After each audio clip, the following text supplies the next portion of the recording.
안녕하세요. 원성도 TV를 찾아주셔서 감사합니다. 오늘은 바울의 일생 9번째 성령과 교회에 대한 이야기입니다. 사도행전 2장 14절부터 47절까지의 말씀입니다. 이렇게 오순절 성령의 충만을 받은 성도들의 기쁨은 하늘을 찔렀을 것입니다. 뭔지는 모르지만 어떤 이에게는 감사의 찬양이, 어떤 이에게는 예언이, 어떤 이에게는 이웃에 대한 불쌍한 마음이 들었을 것이고 모든 이에게 방언이 임했던 것입니다. 그때 그들의 감사와 기쁨과 놀라움의 함성이 온 천지에 울렸을 모습을 마음속에 그리고 나에게도 이러한 일이 벌어질 것을 사모하고 성령을 받아들이는 삶의 자세가 하나님을 기쁘시게 하는 삶일 것입니다. 하나님은 살아계셔서 우리의 마음과 일거수일투족을 살피시는 하나님이심을 믿고 나아가는 삶이 믿음의 삶인 것입니다. 그래서 이런 성령 충만의 사건을 본 오순절의 참배객들이 저들이 술에 취했나 보다고 수근거립니다. 그러자 베드로가 그들 앞에 나아가서 단호히 외칩니다. 때가 이제 아침 9시밖에 안 됐는데 무슨 술이냐? 그게 아니라 이는 하나님께서 선지자 요엘에게 말씀하신 내가 내 영으로 모든 육체에 부어주리니 너희의 자녀들은 예언할 것이요 너희의 젊은이들은 환상을 보고 너희의 늙은이들은 꿈을 꾸게 될 것이며 이때 여호와 하나님께서 하늘에서 기적을 베풀어 땅에 징조가 나타나게 하신다고 한 예언이 이루어진 것이라며 그들에게 이 사건의 말씀을 선포합니다. 그 무식한 어부에게 성령이 임하니 구약의 사건들이 이렇게 꿰어지는 것입니다. 오직 성령 충만을 받으시기를 예수님의 이름으로 축복합니다. 그럼에도 불구하고 오순절 성령 강림의 사건은 분명 눈앞에서 벌어지고 있는 현상이긴 하지만 지금까지 보지 못했던 전혀 새롭고 신비로운 사건이었어요. 그 당시에 사람들에겐 그저 살아계신 하나님께서 그의 백성들에게 나타나심 정도로만 알았을 것입니다. 왜냐하면 이때는 신약이 아직 완성이 안 됐고 오직 앞에서 말씀드린 70인역 헬라어 구약 성경만 있었기 때문입니다. 그래서 그 구약에는 이런 성령 충만의 현상이 예언되어 있는 곳이 몇 군데 없고 일반 성도들은 그것을 알지 못했을 것이라는 얘기입니다. 이후 이 성령 충만이라는 말은 오늘날까지도 많은 학자들 사이에 변론을 일으키고 있어요. 대표적인 주제가 성령 충만이냐 성령 세례냐의 변론입니다. 충만이라는 말은 가득 찼다는 말이고 세례 혹은 침례는 물을 부어 믿음을 표현하는 종교적 용어입니다. 즉 성령으로 세례를 받았다, 성령으로 충만한 세례를 받았다라고 설명하면 이해가 쉬울 텐데 학자들의 복잡한 논리를 만들어 일반 성도들은 이 변론에 참여하는 것 자체가 쉽지 않은 형편입니다. 이것은 성령 충만, 성령 세례의 사건이 그 영적인 그러한 현상이기도 하지만 또 내 개인의 신앙 상태를 표현하는 그런 말이기도 하기 때문에 이것은 각자의 그 주장과 견해가 많이 포함되는 그러한 어떤 논쟁이 많이 있는 말입니다. 이에 대해 간단히 말해보면 먼저 성령 세례와 성령 충만은 같다고 주장하는 사람들이 있고 또 다른 편에서는 이 두 말은 다르다고 주장하고 있다는 이야기입니다. 같다고 주장하는 사람들은 구원은 성령이 아니면 받을 수 없는 일이니 사람이 구원을 받았으면 그 사람은 성령의 세례를 받은 것이고 그것이 성령의 충만이라는 주장입니다. 즉 성령 세례와 성령의 충만이 같다는 얘기입니다. 그러면서 그들은 일단 구원받았으면 성령 세례, 성령 충만에 구애받지 말고 오직 구원의 감격을 누리며 예수님을 닮아가는 성화의 삶을 살라고 주장합니다.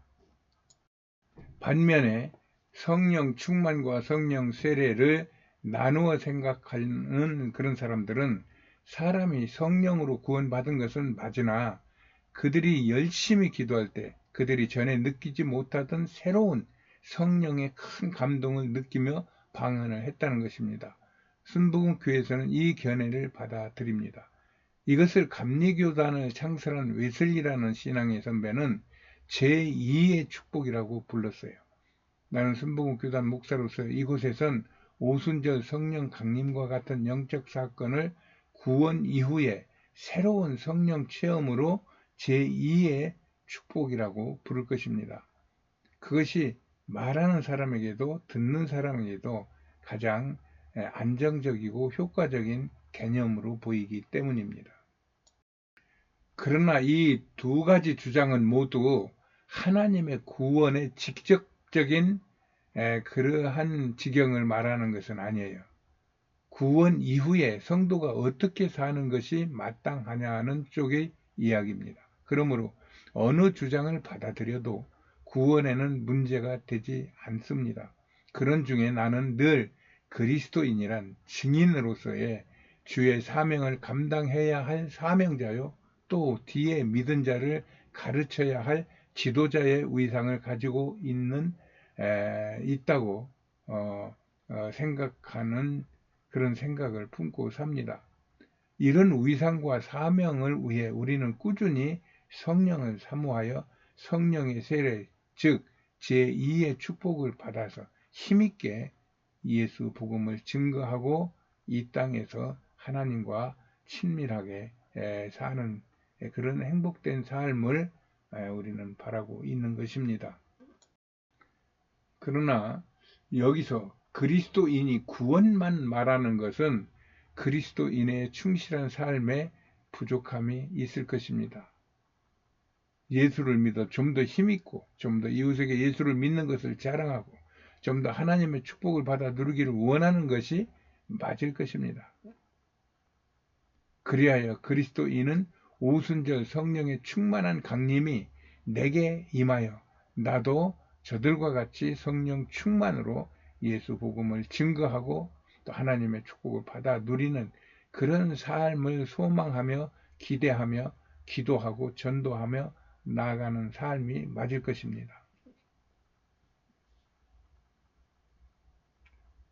이것이 그리스도인의 제2의 축복을 뛰어넘는 그리스도인의 자긍심과 희망과 믿음이 될 것입니다. 그리고 이렇게 평생을 살 수 있다면 그는 이 땅에서 가장 성공한 사람이요 행복하게 사는 사람이라고 저는 말할 수 있습니다. 바울은 이런 그리스도인의 행복을 마음껏 누렸던 사람으로 우리는 그의 삶을 유심히 보고 있는 것입니다. 우리는 베드로가 복음서 안에서는 앞에서만 큰소리치고 불리하면 뒤로 뺐던 삶을 살았던 것을 잘 압니다. 그러던 베드로가 앞으로도 말하겠지만 당장 오늘만 해도 많은 사람들이 조롱하는 앞에 나아가 담대히 설교한 것은 그에게 임한 성령에 의한 제2의 축복에 의한 것이라는 것입니다. 그리스도인이 나의 믿는 바를 자신 있게 증거하고 그것이 현실이 될 것을 믿는 것은 정말 이 세상에서의 천국의 삶을 사는 것으로 세상 사람들은 이것을 질투하는 것입니다.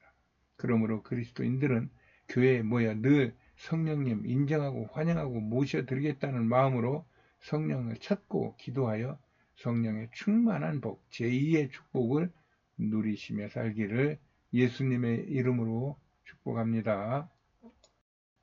베드로의 능력 있는 설교로 사람들이 예수를 받아들이고 그날에 3,000명이나 세례를 받습니다.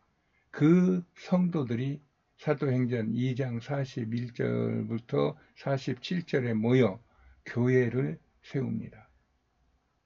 그 교회가 어떻게 세워졌고 어떻게 그 교회에서 삶을 살았는지를 한번 사도행전 2장 42절부터 47절까지를 축약해서 제가 번호를 붙여가면서 읽어보겠습니다.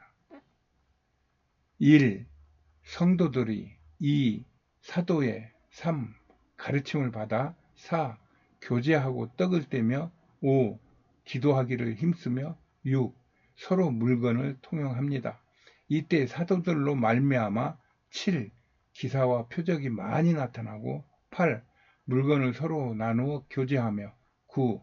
날마다 성전에 모여 10. 하나님을 찬미하며 11. 온 백성에게 칭송을 받으니 12.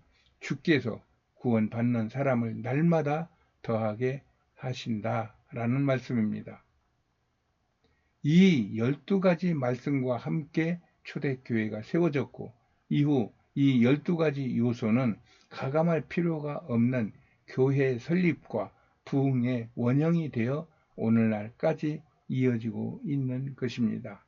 다만 오늘날에는 이 12가지의 그 교회 개척과 부흥의 요소 외에 더 많은 것들을 추가시킴으로 인하여 교회가 복잡해지고 또 이런 것들로 인하여 힘을 잃고 사람들에게 교회로서의 권위를 잘 못 나타내는 것 같은 안타까운 마음도 있습니다.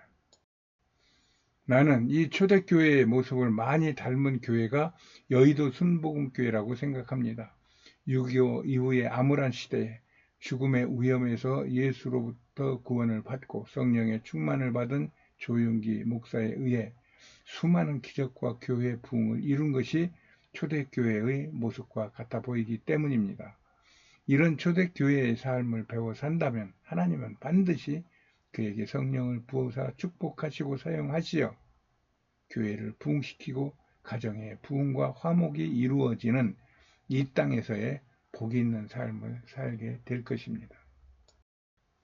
이렇게 성령이 이 땅에 임하여 개인의 믿음이 굳게 되고 그로 인해 교회가 형성되어 이 땅에 하나님의 나라가 세워지는 성령의 시대가 열린 것입니다. 그러므로 모든 그리스도인들은 성령이 역사하시는 교회에 모여 성령의 충만을 사모하고 성경 묵상하기를 좋아하며 입으로 찾고 성령을 부르짖고 찾고 기도하면 성령은 반드시 충만하게 임하게 되어 있습니다. 이것을 성령 세례라고 하여도 무방합니다. 이 성령의 임함, 성령의 충만, 성령의 세례가 예수의 승리를 우리에게 갖다 주는 것입니다. 모두 성령 충만하여 승리하는 삶을 사시기를 예수님의 이름으로 축복합니다. 아멘. 오늘은 여기까지 하겠습니다.